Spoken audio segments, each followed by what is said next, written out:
Hey guys, this is Movie Recaps. Today we'll be reviewing M.F.A. from 2017. Warning: this video contains spoilers. Get your popcorn ready, let's go. And please drop a like. We start by knowing an artist girl. Her name is Noelle. She does some drawings in an art class. The girl looks at one of her partners and seems to be fond of him. We see that her place is full of her paintings and drawings, and that she seems to value them a lot. We also see that she shares her place with another girl, who was with someone by the pool. She wasn't really happy about it. The next day, her teacher and schoolmates criticize her drawings because they say it's similar to what she had been doing before. She looks confronted, and starts to try and show new things with her drawings. The guy that was on her class approached her and spoke with her for a while. He finally invited her to a party later that night. Noelle got ready for the party and told Sky, her roommate, about Luke, the guy that invited her to the party. Noelle says she is shy. Luke takes Noelle to her room and shows her some of his art, and both end up kissing after a while.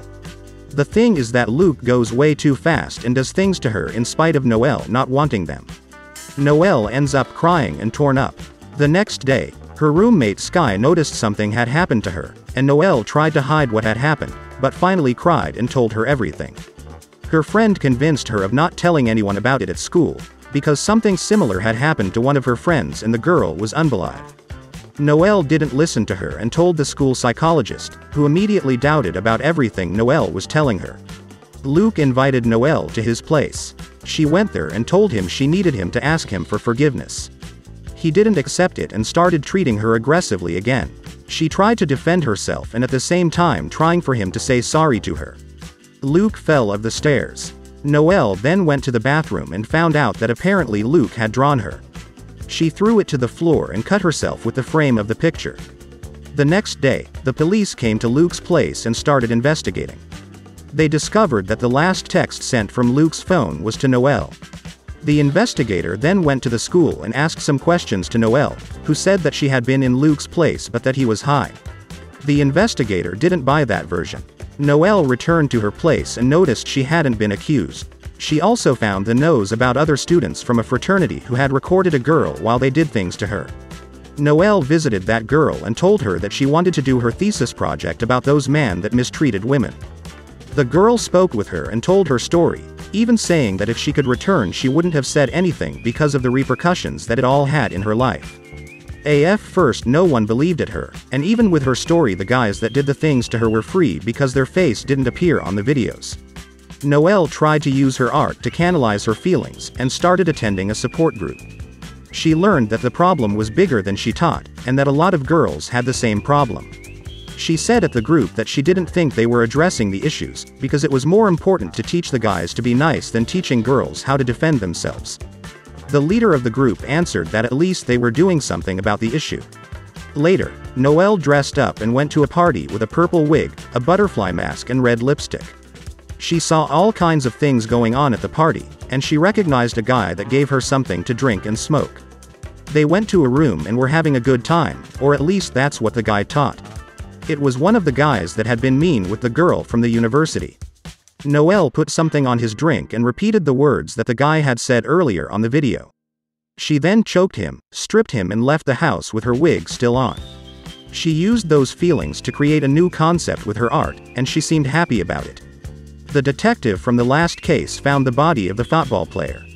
Meanwhile, Noelle presented her new painting to the class, and everyone cheered on it and encouraged her to keep going. Noelle visited another one of the guys from the video, seduced him and also killed him. The detective got to the house looking for the guy, and found his body. Noelle then did the same to the last guy from the video, with a hammer. This time, she missed the second blow and the guy was able to defend himself. Noelle was able to grab the hammer and finally win the battle.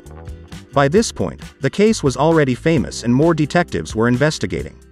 Noelle went to the support group and said she thought the world was already blind. She seemed to have more confidence in herself, and didn't seem to be affected by the fact that she had killed 4 times recently. Noelle tried to flirt with her friend from the school, but finally wasn't able to. She then found her roommate crying and messed up. She opened up with her and told her that she had also been a victim.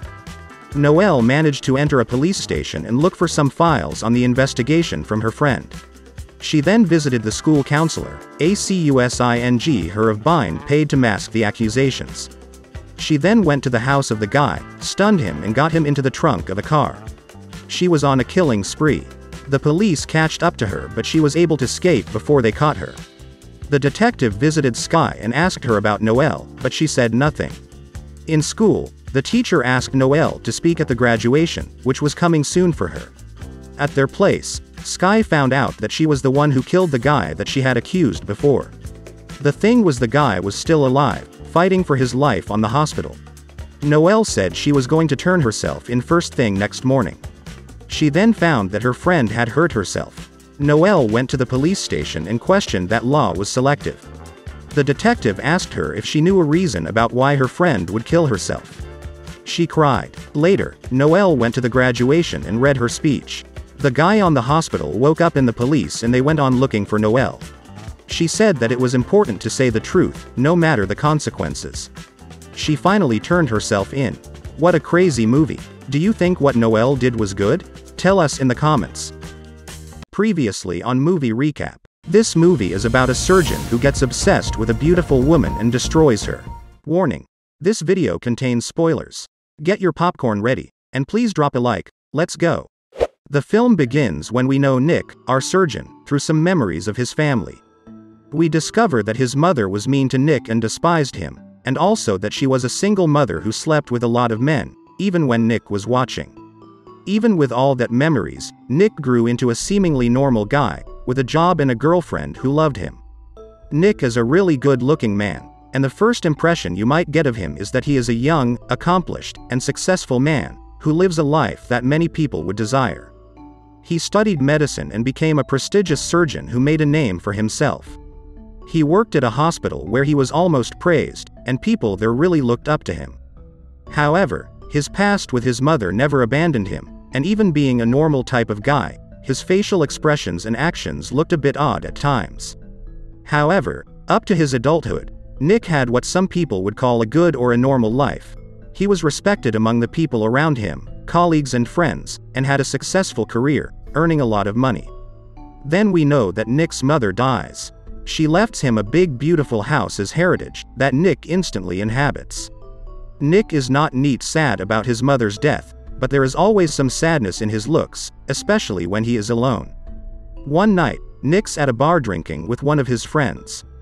He notices a woman at another table, and he is instantly shocked by her. The woman is Helena, who is hanging out and drinking with a man. We can see that Nick likes Helena, and maybe not in a normal way. His behavior changes and it seems as if the only thing he could think about is her.